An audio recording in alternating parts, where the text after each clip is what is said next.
Good morning everybody and a very warm welcome to Mildenhall and Volmer, and today is something a little bit different. Let me just take you down a little bit more. Today is all about the LNER slash EMR HST. So what I'd like to do is I'd like to sort of dedicate this video to my very dear friend Alan over at Dragon Junction. Now, over the years, Alan's such a wonderful person, and so is Barbara, his wife. I had the pleasure of meeting them both at Milton Keynes, and hopefully I will come down to Wales and see them soon, depending on whether or not the government will let us. And as I mentioned on my last video, Alan had sent me a load of bits and pieces from his HST that he sent me. Basically, he sent me his HSTs because he was having issues with them and he was going to bin them. So I said to him, don't bin them, send what you have to me and maybe I can do something with it. So he did send me some bodies, and those of you who saw my last video will know that he sent me some of his LNER bodies. And he also sent me a PCB board and 2 sound decoders. One is in one HST, the green one, which you saw in the last video. The other one's in another HST. But the 2 that he sent me, which were the 2 LNER ones that he sent me, one was a sort of a complete rolling dummy, which I'll show you, and the other one was literally just the body. But since then, things have progressed with these items, so I thought I'd give you a kind of follow-up video to the HST. So like I said, you know, big massive thank you to Alan and Barbara because they're such lovely people, and I will hopefully get to Wales soon and get to see Dragon Junction for myself. And so one of the reasons for doing today's video is because I actually received something in the post today, which is what I've been waiting for. So Alan had originally sent me his LNER. Well, it wasn't actually an LNER. His was a Virgin HST with a chassis. So this is how that's now turned out. Basically, I've now blanked off. The last time you saw it, I just blanked off the Virgin livery, which has now got the EMR livery on it. I've since weathered this, and so it's now got some weathering on it. Nothing too spectacular, but just enough to take away the plastic. It's also got the roof dirt on the top of this, and that's because there was some glue marks on the top. And so what I'd originally done is I washed it and cleaned it up as best I could. I then blew it over with some black spray paint, and that gave it back its blackness and basically made the roof look a lot better. But then what I've since done is I've then gone over the roof with some roof dirt to take away the shine and to give it like a more presentable used model, as opposed to the just a sort of. I was saying to Alan only just today that there's something about Hornby models that even if you buy a brand new one, there's a certain amount of there's a look about them that isn't quite right. That's like they're plastic. They need something doing to them almost straight away just to take away. Whereas Bachmann tend to be a bit more. It tends to look so much better straight out of the box. I don't know why, but there's just that. So I had to do something with this, and this is what I've decided to do. Like I said, it's had some roof dirt done to it applied. It's also had some frame dirt applied on the bottom, and also a little bit of roof dirt applied on the bottom, just to give it just a bit of a different tone and different textures. The front's had a little bit, but nothing much that you can notice.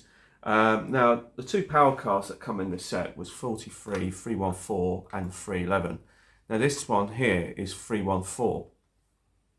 314 actually did make it to EMR branding, not to EMR colours, because that was only one HST that specifically went in. All the others were pretty much in this kind of EMR hybrid livery until they all got removed. So they're no longer running on the Midland Main Line anymore. And we've had a lot of drags come through this part of the world, which is why I've got this particular livery, because although I model GWR and GWR and SWR, South Western Railway, and these don't really touch me. There have been some drags through Reading and through Reading West with these ex-EMR HSTs, which is basically why I've got these to do these drags. So at the end of the video, if you're not quite sure what I mean, you soon will be at the end of the video, well, I'll do some running shots of these being dragged around the layout. So this one's a pretty basic one because this is essentially what Alan has given me straight. You know, it's his body with his chassis that came with the body. Like I said, what I've really done to it is, like I said, blanked out the Virgin livery logos, replaced them with EMR stuff. I'm aware that the EMR spacing could probably do with being a bit bigger, which I've kind of rectified on the second one. I'm not sure if I'm going to redo these. I've got some transfers from Railtech, which I'd already had bought from a different project, so these are the spare ones. But like I said, I've done some weathering on this one. Now on the second body, he literally just sent me the body. There wasn't a chassis for this particular body, and this is 43311. Now, as far as I can make out, 43311, I should say, never actually made it to EMR. Not that I can see any photographs. I know it was an LNER branding. However, that being said, it's not going to stop me rebranding it as a little bit of modeller's license. So again, with this one, I've done exactly the same. And the only other thing I've done to this is that this window here at the back was damaged. So I've replaced this window with some acetate that I had. This comes from like a Pico box, and I just cut a little square out of it, shaped it to the right size and actually fitted it. So it's actually flush glazing. So you won't really tell the difference. And basically, again, this has had some weathering, and I've also cut a hole through the front of it to convert this into a failed HST set, another failed HST set to go with my GWR version, sorry, my first Great Western version, my blue one. So, and that is a little square that I kept off the front, which is very important. So that is, and if you're not quite sure what that means, I will quickly show you. I've got it here. In fact, I should have taken it out ready to show you, but this is to kind of go with the first Great Western one. So I'm recreating this in exactly the same way as, I'm creating the EMR one in exactly the same way that I've done this one. So I'm just basically doing an LNER version, and that's where the little square goes on the front, because on the HSTs, when they're being dragged, they lift up that little front bit and then they connect the bar through that center hole, which you can see there, which is exactly what I'm going to show you. But except on this occasion, what I will be showing you is a little bit more detail as to how you go about doing it. Some people had asked me how you do it. I'm not going to show you exactly how I've done it, but I'll show you the components and I'll show you what I've had to do. Because what you need to do is basically take I took a Dremel to this, and I carefully drilled out the holes on the square. Now, I have to say, this is a super detailed body, so not to confuse it with a lemur body, and there is a difference. The difference is that obviously super detail means there's more detail in it, and that is mainly to do with the lights on the front end, because at the back they've got this portion for the lights, and I'm not quite sure how well you see it, but yeah, you can sort of, I think that's probably best view. So there was some wiring and a socket, but I've just cut all that out. There was also a little lighting board which I had to cut out and remove, because that was getting in the way of the coupling actually being fitted. So what happened is that Alan had sent me this, but I didn't have a chassis for it. So I had the chassis for the first one, which was that one, but I didn't have a chassis for this one. So I ordered a chassis off of eBay, and I couldn't find a super detailed chassis, and it was probably going to be more expensive. So I've ordered this one. This arrived today, quite literally about an hour ago, and this is a Lima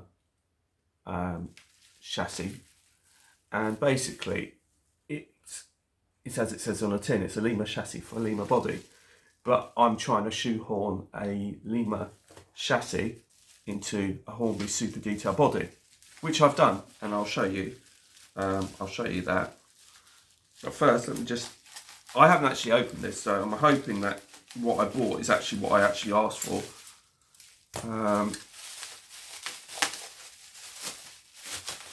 So just as you can see, that's it. So this is great. So this looks almost brand new, which I'm really pleased about. So this is a standard Lima chassis for a HST. So my task was to try and shoehorn that into that. And now I didn't think there'd be much in it, and there isn't a huge amount in it. However, you do have to make some modifications. But I wasn't too bothered because I've now ordered, because I'd already ordered this before I actually tried it, so I should have done it the other way around. So this is the Lima one that I've actually modified so it can fit into the HST body. And as you can see, I've had to trim all that from off the front and even the corner bit. As you can see, there's the coupling. Now if you compare it to the other one, you can see that you've got the clips here at the front. So all of this at the front had to be cut away. Now it didn't matter about the cab, because the super detail one had the cab fitted separately, and that was great because that means the cab wasn't affected. But like I said, I had to basically trim away all of these side panels on here in order to get this to fit into the EMR HST.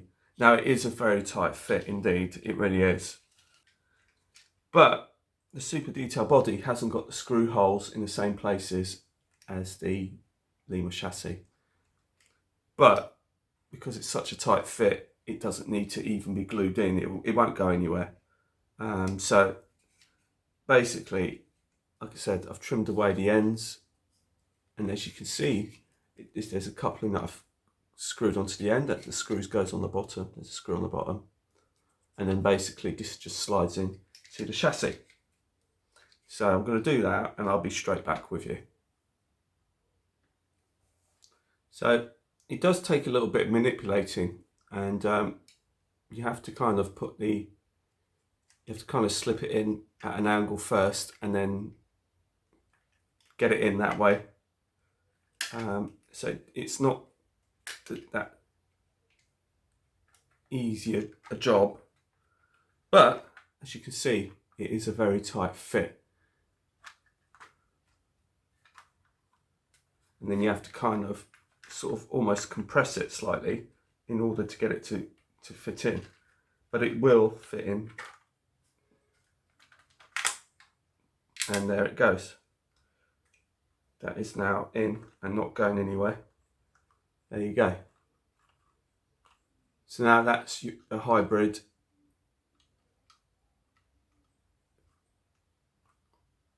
or Frankenstein, as some people call it, HST. So that's that one with that one. So there you go. So they're both done now. Like I said, one's on a Lima chassis and the other one is on its own Hornby super detail chassis, but it does work. And like I said, I've also replaced the cab window on the side there. So let's have a look at it on the layout and see how it works. Now, I'm going to use the NEM socket, but I am going to get some smaller bar couplings to see if I can close the gap, because the gap's still a little bit. Now, Alan had also sent me some Hunt's couplings to try with this, but as I explained to him,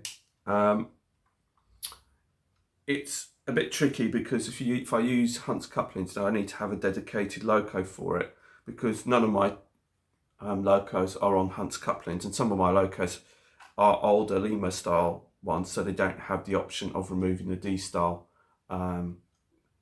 couplings unless I kind of modify them, which I started doing on some. But like I said, I'm quite happy to use those, but I'm going to try some short ones. So I'm going to take it to a layout, and I'm going to finish off with some running shots. So as you can see, we're at the layout, and as you can see that the two are closely coupled.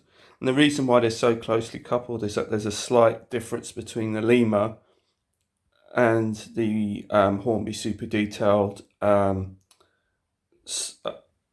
separation gaps. The hook on the Lima is slightly more recessed than the one on the Hornby Super Detail, which sticks out a bit more. So that pushes one more into the other. So the one with the Lima chassis is this one here at the front, as you can see, with the hook, and this is the one which is basically a Hornby Super Detailed body and chassis. So I'm going to roll this up to the up to our locomotive, and just to see the actual difference. And as you can see, there's no difference in the height in the couplings. They line up perfectly well, and it's going to be towed by this class 60, as it has been seen around the country, either using this Kappa one or the grey rail freight DCR one, which I also repainted. But we're using this one, and as you can see, you can just couple them up. There you go. So there you go, they're both hooked up.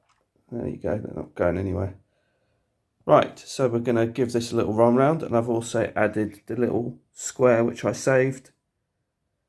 That's also been added, just like the GWR version. So I've now got two failed HSTs, or these two are going to scrap or whatever, so they can be dragged around the layout. As you can see, there you go.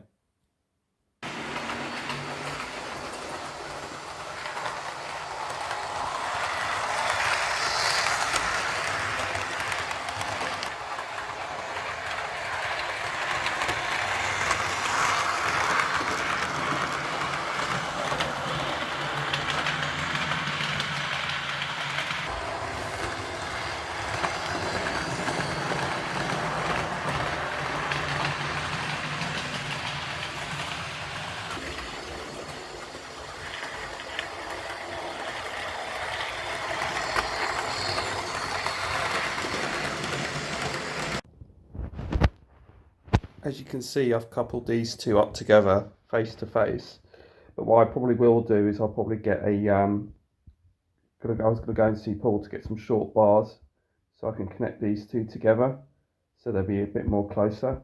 I don't think I've got a short bar with me at the moment to be able to do that, otherwise I'd demonstrate it to you, but just to show you that they can be both pulled together. But I will get some short bars to actually bring the gap down between these two HSTs running face to face.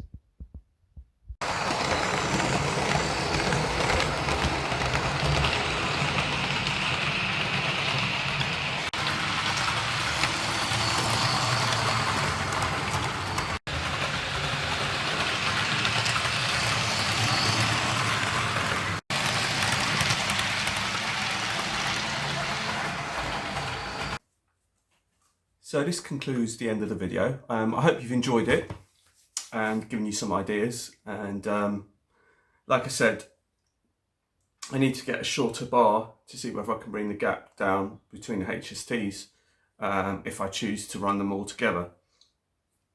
But it just goes to show you through the little mini running session that it does all work. So until the next time, it's goodbye from Milton and Volmer. And once again, thank you to Alan over at Dragon Junction for donating his actual failed HST to create mine. So thank you so much, and until the next time, it's goodbye from Milton and Volmer. Goodbye.